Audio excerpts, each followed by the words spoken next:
Hop, et voilà. Ok, tac. Alors, parfait.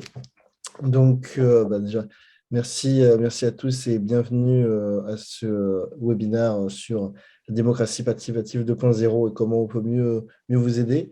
Alors, ce webinaire, on va commencer dans un premier temps par vous donner un peu de contexte, effectivement, que vous connaissez sûrement en tant qu'élu, qui est un contexte géopolitique, finalement, où notamment aujourd'hui la France, c'est 50% d'abstention, notamment aux élections municipales. Aux élections régionales, c'est encore beaucoup plus.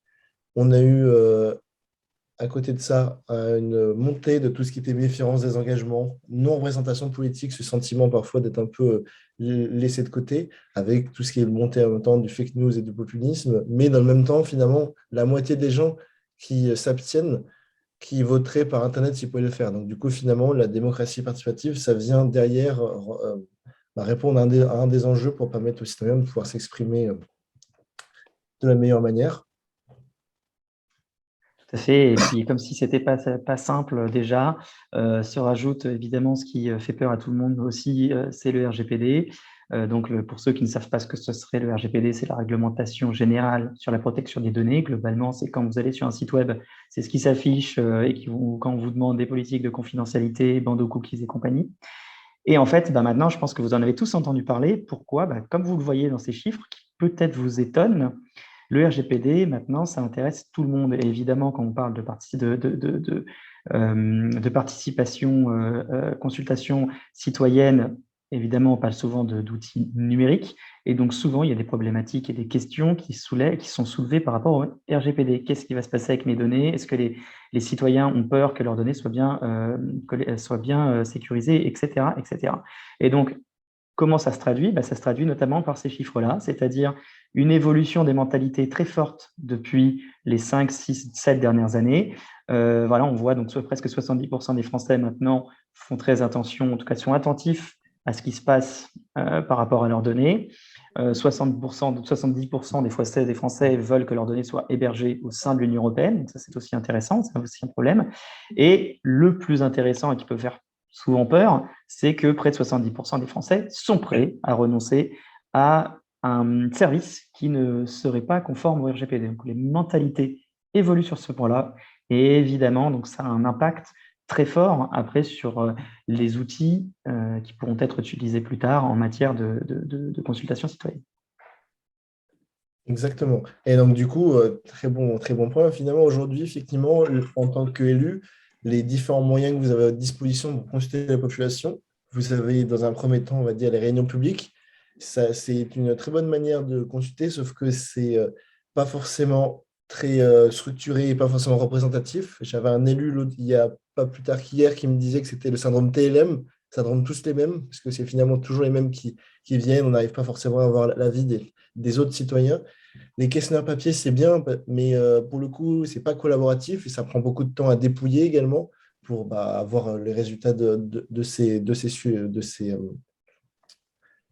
la vie de la population. Et les réseaux sociaux, dans l'autre côté, finalement, c'est pas sécurisé non plus parce que tout le monde avec un compte Facebook en 2 secondes peut donner son avis et peut se créer 10 comptes en 2 secondes. Et c'est pas non plus représentatif parce qu'à l'inverse, justement, les plateformes, les réseaux sociaux, justement, n'incluent pas toute la diversité de la population. C'est pour ça qu'on vient avec les plateformes numériques, notamment nous avec AvoVote, sur un aspect digital où on mixe le digital et le présentiel, justement, pour permettre de toucher le plus grand échantillon possible de personnes et avoir à la fin des taux de participation qui sont très bien et qui permettent à la fin d'avoir un résultat qui est le plus probant possible finalement. Et donc aujourd'hui, finalement, pourquoi organiser une consultation numérique spécialement sur le numérique finalement? Pour 3 points principaux. Le premier, c'est notamment que c'est un gain de temps, parce que les électeurs, les personnes n'ont pas besoin de se déplacer sur place pour aller voter ou pour aller donner leur avis, effectivement. Ça se fait en quelques clics sur un téléphone ou ordinateur. C'est un espace aussi privilégié pour échanger, parce qu'ils savent au moins qu'ils ont un canal de discussion direct où ils peuvent dialoguer avec les élus, dialoguer avec les membres de la ville de manière simple. Et enfin, c'est un processus de démocratie continue, puisque nous, on pense que justement, sonder les citoyens, c'est pas seulement le faire tous les 5 ans ou tous les 3 ans à l'occasion des élections, mais tous les mois, toutes les semaines. Donc, c'est vraiment quelque chose qui est important. Et je vais laisser Raphaël Oui, compléter. tout à fait. Non, mais les points soulevés sont très justes. En gros, on arrive évidemment à la conclusion que le meilleur moyen, c'est l'outil numérique pour toutes les raisons qu'a indiqué Florian. Mais l'outil numérique, comme je le disais, peut faire peur par moment, peut impliquer et implique des obligations.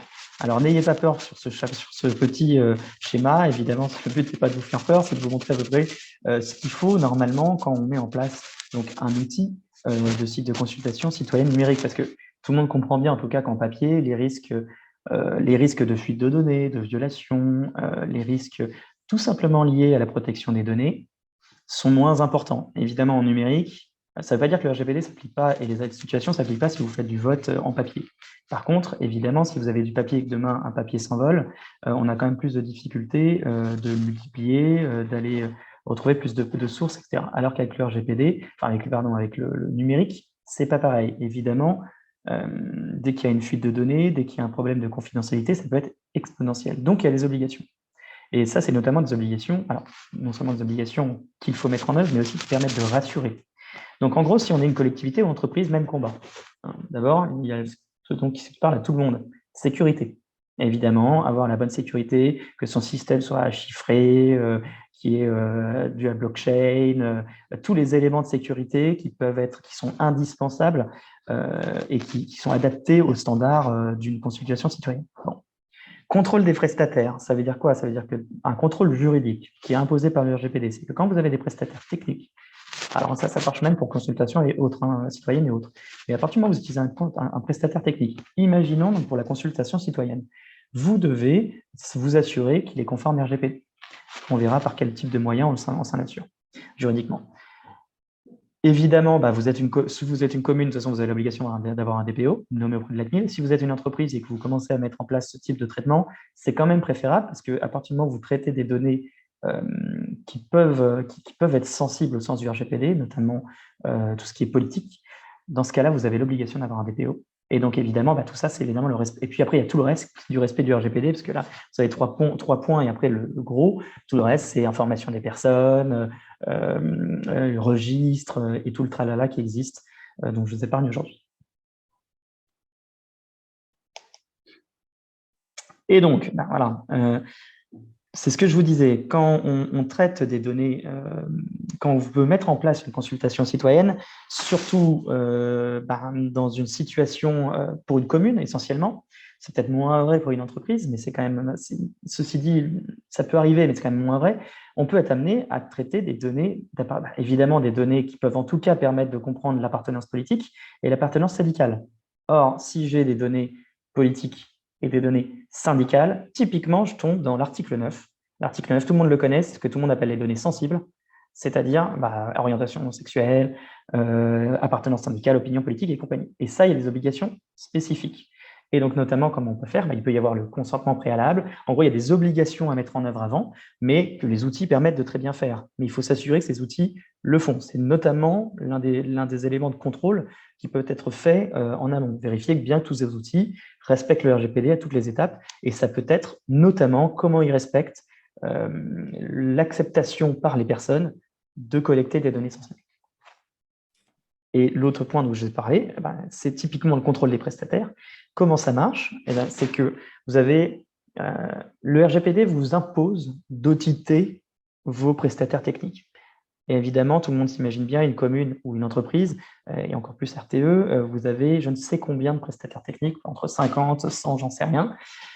Évidemment, vous n'allez pas tous venir chez eux faire un audit technique chez eux. Donc, ça passe plutôt par un audit juridique au fil des années, dans lequel vous allez demander à la structure de confirmer qu'elle est RGPD compatible.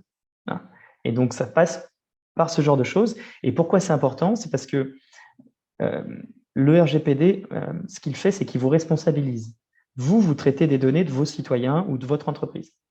Donc, c'est votre obligation de protéger ces données. Donc, c'est votre obligation de vérifier que le prestataire protège bien ces données, parce que sinon, s'il y a un problème, c'est pour votre poire. Voilà. Donc, c'est les points essentiels.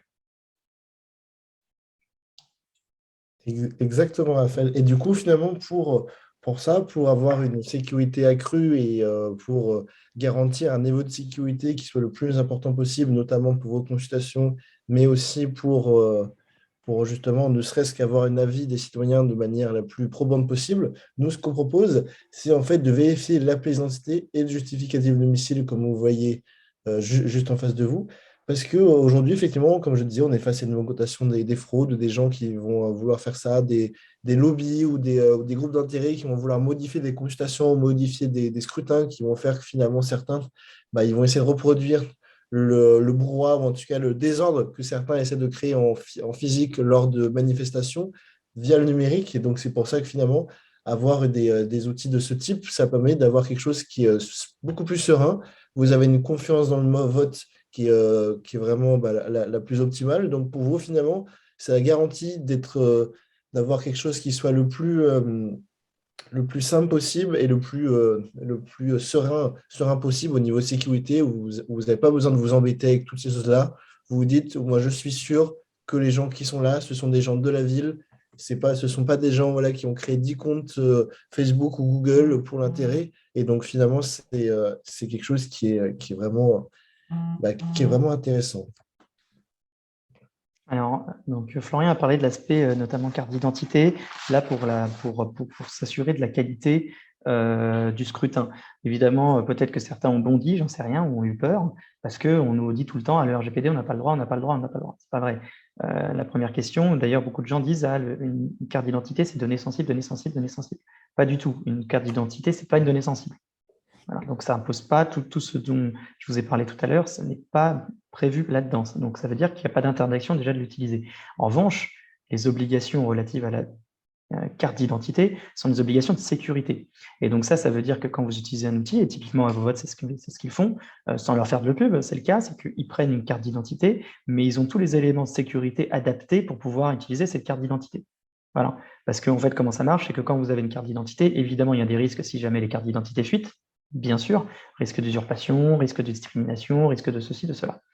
Donc, il faut une sécurité optimale. Et donc, dès lors que vous mettez en place, et c'est notamment l'intérêt de vérifier que l'outil permet cette sécurité, c'est dès lors que vous avez un outil de sécurité, un prestataire technique qui assure la sécurité optimale, notamment sur les cartes d'identité, eh ben vous êtes tranquille, vous avez tout à fait la possibilité d'utiliser des outils qui notamment utilisent ce type d'éléments pour garantir un scrutin plus fort.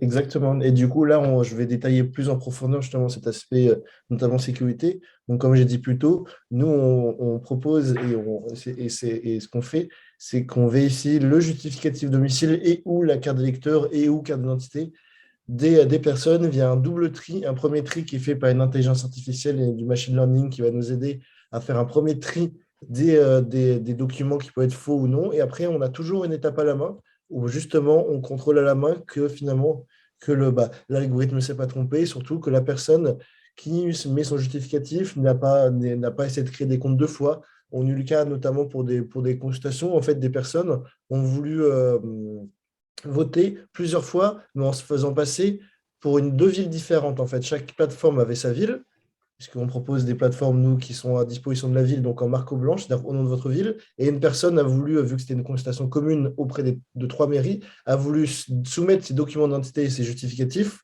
pour les trois sites des trois communes. Et donc, du coup, pouvoir voter trois fois. Sauf que finalement, derrière, bien que son justificatif soit bon, et ces documents soient bons, on l'a validé qu'une fois, seulement pour la commune où il habite lui. Et donc, ça permet notamment d'avoir quelque chose qui permet de lutter contre tous ces groupes d'intérêt, ces lobbies ou ces personnes qui voudraient flouer le débat et vous avoir une moins bonne représentativité. Parce qu'à la fin, ce que ça vous permet, c'est cette meilleure représentativité de la vie des citoyens. C'est notamment pour ça qu'on a, pour lutter contre cette fraude, mis en place un mode de scrutin qui s'appelle le jugement majoritaire et qui vous permet de voter selon une échelle qui va de très bien à rejeter.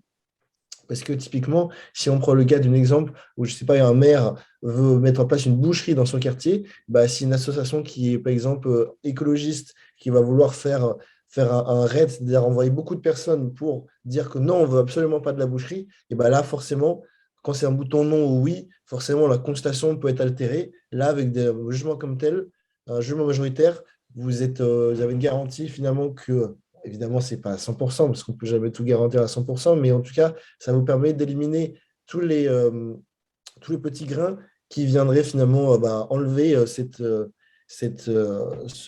bon visionnage des résultats finalement. Et ce qu'on met en place aussi également, qu'on a mis en place pour une commune, notamment de 78, qui souhaitait aller encore plus loin dans la partie sécurité, c'est une preuve de vote sur la blockchain Tezos. Alors, je ne vais pas rentrer dans les détails parce qu'aujourd'hui, on n'est pas là pour faire un exposé de qu'est-ce que la blockchain ou autre, mais pour simplifier, ça vous permet d'avoir une urne digitale et de pouvoir montrer aux citoyens un lien qui reçoit automatiquement. Regardez, votre vote est bien mis en place et bien pris en compte dans votre commune. Voici le lien dans votre urne digitale. Et donc, ça certifie finalement tout ça pour au final, dans le meilleur des mondes, avoir quelque chose qui soit à la fois confiant, sécurisé, où à la fois les mairies et les citoyens ont un total loisir de s'exprimer sans aucune crainte et de le faire de manière le plus derrière. Et comme le disait Raphaël, évidemment, toutes ces données sont effectivement 100% RGPD compliant, puisque on a nos serveurs qui sont en France, on ne revend pas les données, on ne revend pas les pays entités, parce que ce n'est pas notre intérêt, et dans tous les cas, ce n'est pas notre philosophie, dans tous les cas, donc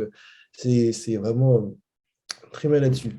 Et enfin, finalement, des consultations générales de ce type, elles ont en général des taux de participation qui sont assez faibles.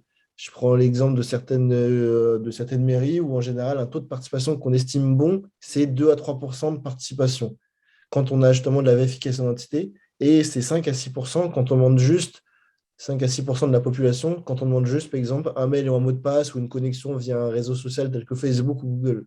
Nous, finalement, on arrive à avoir des taux qui sont jusqu'à x10 de participation lors des consultations avec vérification d'identité. Ça veut dire qu'en même temps, les gens, ils ont leur pièce d'identité, donc on est sûr qu'ils votent qu'une fois et que c'est bien eux, mais pour autant, ça ne les freine pas parce que justement, ils vont aller voter et on arrive à avoir des taux qui sont justement de 40% quand la moyenne, justement, c'est 2 à 3%. Donc finalement, ce qui pourrait être un frein après, à première vue, finalement, ça n'en est pas un. Et ça permet même, je pense, aux citoyens de se dire, OK, je sais que je vote et je ne vote pas pour rien, et je sais que mon vote sera pris autant en compte que le vote d'autres personnes. Et donc, c'est pour ça que pour notamment avoir une participation maximale, ce qu'on met en place et ce qui fait justement qu'on peut atteindre aussi ces taux, bien qu'on puisse évidemment pas garantir des taux de participation citoyenne, parce qu'on ne peut jamais savoir combien de citoyens vont participer, mais ce qu'on fait, nous, effectivement, avec nos clients et ce qui marche pour l'instant, c'est de coupler effectivement ce digital, comme je disais, avec ce présentiel. Comme on disait, le but, ce n'est pas de digitaliser la démocratie, c'est d'utiliser tous les canaux de communication qu'on a à notre disposition pour faire en sorte qu'il y ait un maximum de personnes qui participent.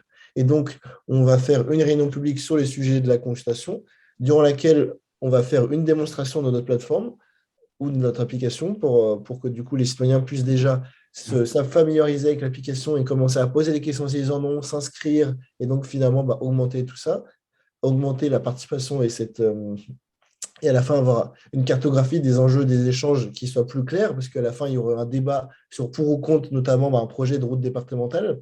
Et justement, on va encore plus loin, parce que pour ceux qui ne pourraient pas se déplacer en physique, on va justement rendre accessible en direct sur les réseaux sociaux de votre ville les différentes consultations pour faire en sorte que, pareil, derrière, les gens qui ne puissent pas y accéder vont quand même pouvoir, derrière, saisir toutes les opportunités et bien comprendre les tenants et les aboutissants de la consultation. Enfin, ce qui est aussi très important, c'est d'accompagner en communication notamment les mairies et justement envers des citoyens, parce qu'on sait qu'en général, 30% des gens qui ont une plateforme de participation citoyenne dans leur ville, donc d'autres plateformes qui peuvent exister, les gens ne savent même pas que cette plateforme existe. Donc, il y a des gros sujets justement de communication pour faire connaître finalement cette plateforme, pour montrer aux citoyens qu'ils ont un espace d'échange et d'interaction pour pouvoir derrière proposer des idées et le faire de manière la plus sûre et sereine. Et c'est pour ça que nous, qu'on a un budget publicitaire qui est dédié pour la première consultation, le coût qui est de 300 €, et donc on décide de concevoir un plan de communication dédié avec vous pour votre mairie en disant, voilà, aujourd'hui, j'ai envie de cibler les habitants par tel moyen. Nos premiers clients, ça a été, tiens, on veut cibler les habitants sur Facebook Ads, donc la publicité sur Facebook, en ciblant les habitants qui habitaient la ville, notamment de Vernouillet, et derrière dire, regardez, voilà, vous habitez la ville de Vernouillet, téléchargez l'application avant votre Vernouillet. Et du coup, ce qui a fait qu'on a eu ces taux de participation aussi très bons finalement. C'est la plateforme est un élément central, mais les services annexes à valeur ajoutée qui sont autour, c'est ça qui fait que d'ailleurs, la consultation peut être une réussite également, en plus du UX qui est aussi assez travaillé, sur lequel on est en train de déjà travailler sur une deuxième version. Et donc, donc voilà. Et donc, nous, ce qu'on propose finalement chez Avot, vous l'aurez peut-être compris, finalement, c'est des plateformes et ou applications mobiles de consultation citoyenne, donc en marque blanche, c'est-à-dire que ça va être au nom de votre mairie, et donc avec votre nom, votre logo, voilà, quelque chose qui est vraiment personnalisé pour vous et que les citoyens se reconnaissent envers la ville, et qui est accompagné justement de ces services annexes avec notre méthode qui se base sur les trois piliers que j'ai déroulés juste avant, qui sont la sécurité, avec une garantie justement que ce soit bien juste les personnes de votre ville qui votent en vérifiant la pièce d'identité et justificatif de domicile, un accompagnement en communication pour faire en sorte que vous avez le maximum de personnes qui participent et derrière faire en sorte que la vie des citoyens soit le plus entendue possible et que la démocratie ait une vie encore plus forte finalement. Et enfin, l'organisation d'agora dédiées pour permettre derrière tout ce que vous voudriez avoir en information, notamment dans le cadre de réunions digitales. Merci Florian pour cette présentation. Et donc, nous, pour nous présenter brièvement, donc DPO, c'est quoi? Donc, nous, on vient de cabinet d'avocats. On a fait le constat que je pense tout le monde connaît ici, que le RGPD, ça fait peur. C'est horrible, normalement. C'est long, c'est compliqué, c'est cher. Et c'est vrai que donc après avoir constaté ça, on a décidé de mettre en place une structure qui est beaucoup plus opérationnelle, qui simplifie beaucoup plus les choses, qui va beaucoup plus aussi à l'essentiel. Et donc, on a réussi à faire un service qui permet à toute structure d'être beaucoup plus rapidement en conformité RGPD qu'avec un acteur traditionnel. Donc aussi, c'est-à-dire que ça mobilise beaucoup moins de temps chez vous que chez un acteur traditionnel, et c'est beaucoup plus rapide et plus complet et plus simple. Donc voilà, donc pour donner un ordre d'idée, c'est vrai qu'avec nous, une structure, elle est en conformité en 4-5 heures de son temps au total. Et après, ce qui fait que comme c'est très, très rapide, et pourtant c'est quand même c'est qualité cabinet d'avocat, puisqu'on vient de cabinet d'avocat. En fait, l'intérêt, c'est qu'en plus, comme c'est très rapide, on va dire sur le standard, sur la politique confidentialité, politique client, etc., on peut après s'intéresser à ce qui est beaucoup plus stratégique pour les structures, et donc tout le reste. Voilà. Oui, parfait, exactement. Et je me permets effectivement de compléter même ce que je disais plutôt de mon côté sur les sujets de participation. Finalement, d'ailleurs, on a justement ces taux de participation qui sont très élevés aussi et qui vont aussi toucher un public beaucoup plus jeune, parce qu'effectivement, les publics jeunes, finalement, vont aller beaucoup plus facilement sur les supports digitaux pour pouvoir derrière avoir quelque chose qui est de leur époque pour eux, entre guillemets, où ils vont pouvoir justement s'exprimer beaucoup plus facilement. Donc, c'est aussi quelque chose qui est très, très, très apprécié par les jeunes. On a fait un sondage notamment, on avait un stand présent au salon de l'AMIF, donc l'Association des maires de France, et on avait posé la question justement aux gens qui étaient sur place, parce que c'était à la veille des élections, justement au lendemain des élections régionales. On avait fait un sondage parmi les personnes assez jeunes, on va dire de moins de 35 ans, qui étaient présentes, et elles nous ont toutes dit qu'elles avaient pas voté pour les régionales, mais si on leur avait dit qu'ils avaient une plateforme pour voter numériquement, ils ont tous dit, ah bah oui, je l'aurais fait sûrement, parce que soit je suis pas de la ville, soit finalement j'ai je sais pas, j'ai mon chien à garder, ou alors X ou Y, et donc finalement le fait de pouvoir le faire numériquement, c'est aussi un gain de temps et d'énergie. Donc, voilà, c'est tout Nous pour avons nous terminé maintenant. la présentation. Donc, ce que je vous propose, c'est maintenant, il nous reste 15 minutes de questions. Questions-réponses sur le sujet, par rapport au sujet. Donc, n'hésitez pas, pour ceux qui ont des questions, profitez-en. Yes. Qu'est-ce qu'il y a des questions? On a une personne qui il y a une personne, oui, allez-y. Allez-y. Oui, bonsoir, merci pour cette présentation. Vous m'entendez? Très bien. Très bien. Ouais, je suis Gilles Brest, je suis un ex-élu dinois, puisqu'on va revoter à Digne, hein, donc c'est une situation un peu particulière. Moi, simplement, c'était une remarque sur les premières diapos que vous avez présentées, où vous avez, à mon avis, présenté de manière trop affirmative les résultats. Ça reste du déclaratif, malgré tout. Et quand les gens, vous avez dit, par exemple, voteraient, je pense qu'ils disent, ou en tout cas déclarent qu'ils voteraient en utilisant de nouveaux outils. Je pense que c'est important quand même de le redire, parce que ensuite, tout le reste de votre démonstration, partant de là, hein, éclaire l'idée que de toute façon, l'utilisation de cette plateforme, enfin en tout cas ces outils, euh, favoriserait plus de démocratie, et en tout cas au regard des outils précédents ou des méthodes précédentes. Bon, ça, je pense que ça reste encore, enfin de mon point de vue, hein, ça reste encore quelque chose à vraiment démontrer. Et d'ailleurs, vous finissiez par dire que les jeunes sont beaucoup plus attirés, en tout cas déclarent qu'ils sont plus attirés et voteraient à cette occasion-là. Mais c'est encore d'une part du déclaratif, d'une certaine manière, c'est une population qui est sociologiquement repérée. Donc, on ne parle pas forcément de tout, d'un accès plus ouvert à tous, en tout cas. Voilà, c'était simplement une réflexion. Alors, je suis totalement d'accord avec vous. Effectivement, ce ne sont que des statistiques ou autres, ou des gens qui disent. Après, on voit aussi effectivement que sur le terrain, ça se vérifie quand on va voir avec les gens avec qui on discute. C'est ce qu'on constate aussi. Donc, on se permet aussi d'être assez affirmatif parce que justement, on le voit aussi de notre côté sur les constatations qu'on a menées et sur les personnes avec qui on discute. Mais effectivement, ce ne sont que des statistiques, donc on ne peut jamais que s'y fier. Mais je suis d'accord avec vous. Voilà. Est-ce que nous avons une autre question peut-être?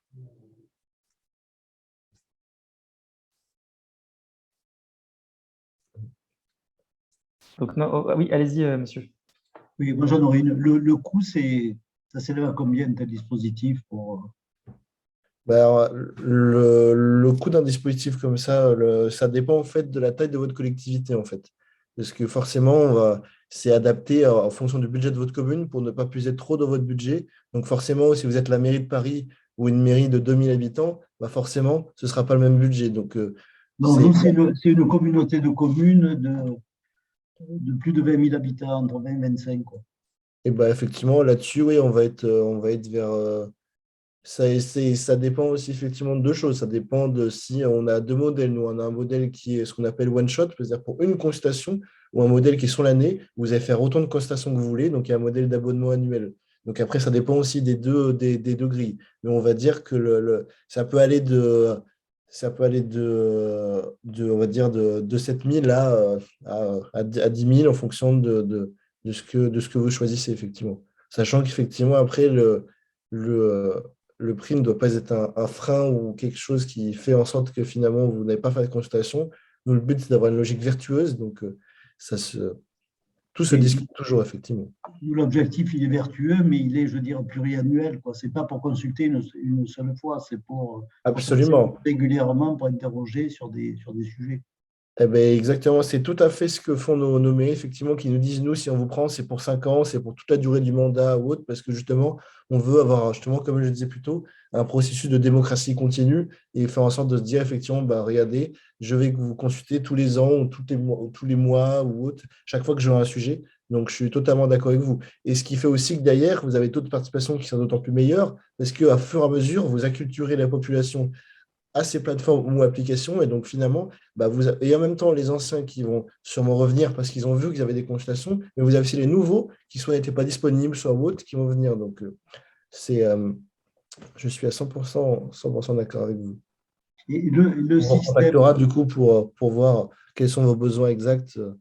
le système, c'est vous qui le gérez.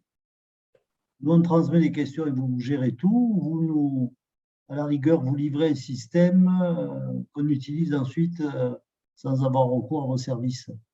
Ben, aujourd'hui, ce qu'on propose, nous, effectivement, c'est des interfaces pour les mairies et des interfaces pour les citoyens, où justement, vous, en tant que mairie, vous pouvez justement de manière autonome créer vos consultations, voir les statistiques, voir si les citoyens, par exemple, typiquement, ça je ne l'ai pas mentionné, on a un outil, si vous faites des consultations à la fois en physique et en numérique, qui vous permet de rechercher un citoyen, pour vous dire, bah voilà, il y a un agent sur place qui va te dire, bah, regardez, je tape le nom, par exemple, Madame Michu, bah, je vois que Madame Michu a déjà voté pour la consultation en cours en physique, et donc du coup, elle ne peut pas voter en numérique. Et toutes ces choses, c'est des choses qu'on pourra après vous montrer, si vous voulez, pour faire une démonstration, une démo plus amplement de la plateforme, finalement, pour vous montrer comment ça marche, une démo de l'espace citoyen, de l'espace mairie, de notre espace nous, où on a notamment ces documents d'identité qu'on va vérifier, où on en a travaillé aussi avec La Poste, pour pouvoir justement avoir quelque chose, notamment sur leur identité numérique, et donc faire quelque chose qui soit le mieux possible. Donc, on vous recontactera pour organiser une session privilégiée. Merci.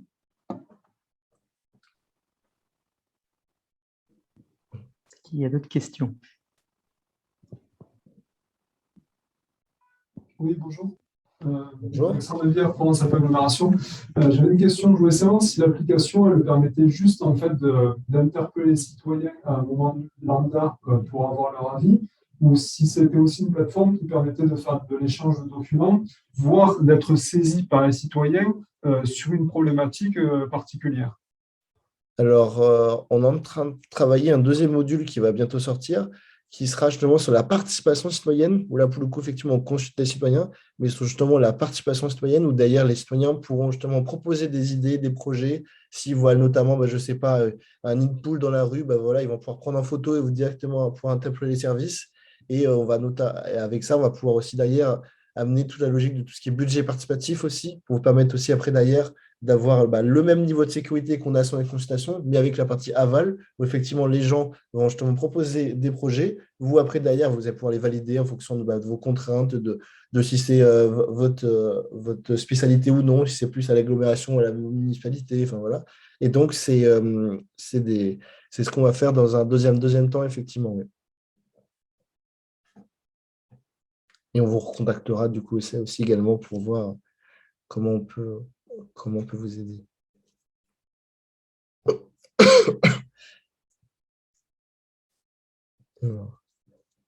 Est-ce que nous aurions d'autres questions? On peut avoir une ou deux questions restantes. Effectivement, ouais. Je vois que Monsieur Manux P avait son micro ouvert à un moment donné, donc peut-être qu'il voulait poser une question. Et il l'a déjà posé. Ah, et ben dans ce cas-là, alors je n'ai pas été Je assez. l'ai posé et je pense qu'elle recoupe P2A, là, puisque nous, on est une communauté de communes qui travaillons là, dans le cadre d'un dossier leader sur une plateforme de participation citoyenne qui regrouperait plusieurs territoires. Donc, je pense que si vous avez des contacts à prendre, ce sera à la fois avec nous et à la fois avec le monsieur qui a parlé précédemment, quoi. Eh ben, parfait. Eh ben, j'en suis ravi alors. Alors d'ailleurs, j'en profite quand même juste pour faire une micro-précision, parce que ne vous inquiétez pas, je n'ai pas de problème sur le fait que le RGPD ne se lève pas les foules auprès des communes. Néanmoins, je tiens juste à soulever un point, c'est que n'oubliez pas, nous on le voit beaucoup, les communes, la conformité des communes en moyenne c'est 80%, c'est pas conforme. Et peu importe qu'on utilise cet outil ou un autre, pour une autre prestation, hein, je parle bien sûr, tout autre type de prestation, en fait, c'est à partir du moment où on commence à faire, de toute façon, par essence, si on a une commune, n'oubliez pas, évidemment je dis ça dans mon intérêt, mais n'oubliez pas, n'oubliez pas de vous mettre en conformité, parce qu'en réalité la CNIL maintenant et les citoyens n'ont pas vraiment de pitié, qu'on soit une commune ou pas, il n'y a plus vraiment d'état de grâce. Et souvent, on a le sentiment d'être pas trop mal. On a rencontré pas mal de communes, de collectivités, effectivement, pensant être pas trop mal. Et en fait, ça ne va pas du tout. Et donc, quand ça ne va pas du tout, si demain il y a un problème, là, c'est la catastrophe. Donc, n'hésitez pas aussi à vous renseigner au sein de votre structure, bien vous assurer que vous n'avez pas de besoin aussi à ce sujet. Ça vous permettra d'être plus tranquille pour tout le reste. Exactement, effectivement. Tout en étant. C'était important de le préciser. Tout en étant en conformité, tout va bien dans le meilleur des mondes, finalement. C'est ça. Est-ce qu'il y a encore une question? Une dernière question. Moi, je vais en poser encore une sur la RGPD, au niveau des tarifs, parce que moi je suis maire dans la Drôme, il y a le centre de gestion qui se manifeste bruyamment pour nous accompagner. Ils ne se caractérisent pas par leur efficacité ni par leur coût. Donc, si on pouvait avoir quelque chose de comparatif pour voir. Ah bah ça va être très simple. Vous avez combien de pour nous de passer par vous, par le centre de gestion, parce que alors on est moyennement satisfait de leur service. Eh ben alors il y a d'abord une réalité, c'est que En fait, le RGPD, contrairement à ce que beaucoup de gens pensent, c'est d'abord du juridique. Et donc, souvent, c'est plutôt les juristes qui sont compétents dans le domaine. Et donc, c'est vrai que moi, en tant qu'avocat ayant baigné dans les gros cabinets, on va dire que le RGPD, j'en ai mangé matin, midi et soir. Donc, en termes de compétences, c'est un sujet vraiment important. Je vous dis ça parce que le RGPD, il y a beaucoup de gens qui sont lancés il y a 1 an, 2 ans, parce qu'il y a de l'argent, mais qui, en fait, en avaient jamais fait avant, ne sont pas juristes et ne connaissent pas vraiment les rouages du RGPD. Ça, c'est le premier point. Le deuxième point, c'est qu'effectivement, nous, on a mis en place cette structure pour accompagner à des prix plus intéressants et donc de manière plus opérationnelle, beaucoup plus simplement et beaucoup plus rapidement, les communes, notamment de votre taille. Donc là, par exemple, vous avez combien d'habitants dans votre commune? 240. 240, donc ça serait aux alentours de 100 € par mois. En sachant que 100 € par mois, ce n'est pas juste la conformité, c'est qu'on devient en fait votre délégué à la protection des données, externalisé, et en fait, c'est par forfait, on fait tout pour vous. Voilà, c'est-à-dire qu'on fait la conformité, nous, si de toute façon, je vais pas expliquer là peut-être mais comment ça marche exactement, mais nous, on essaye d'être beaucoup plus opérationnel, et comme je vous l'ai dit, en vrai, en 4 heures, vous avez tout ce qui va bien, parce que le RGPD, en tout cas, la mise en conformité, c'est assez binaire, c'est j'ai tel document, je l'ai pas, j'ai tel document, je l'ai pas. Voilà, donc en fait, on les fait pour vous, et on vous dit comment, et on vous montre comment les mettre en place. Donc, ce qui fait que c'est relativement rapide, en fait, contrairement à ce que beaucoup de gens pensent. Et après, il y a l'accompagnement en fait, sur le long terme, qui est compris aussi dans l'abonnement. Là, c'est imaginons demain, typiquement, vous mettez en place, vous utilisez un prestataire technique. Alors, vos votes, on les connaît bien, donc on n'aura pas besoin de s'assurer qu'ils font bien les choses, puisqu'on sait qu'ils font bien les choses. Mais vous souhaiteriez prendre un autre prestataire technique. Ce que je vous présentais tout à l'heure, c'est qu'il faut normalement le contrôler. C'est votre responsabilité. On vérifie ça avec nos bases de données. Si demain, il y a des plaintes de citoyens, des plaintes d'autres communes, des plaintes de la CNIL, des plaintes de collectivités, on y répond, tout ça est compris dedans, quoi. Voilà. Donc, il y a la mise en conformité et l'accompagnement des PO externalisé avec tout package. Voilà. C'est parfait. Est-ce que, si plus personne n'a de questions, on va arrêter le webinaire. On vous remercie beaucoup pour votre participation, à tous. Merci beaucoup à vos votes aussi pour le webinaire.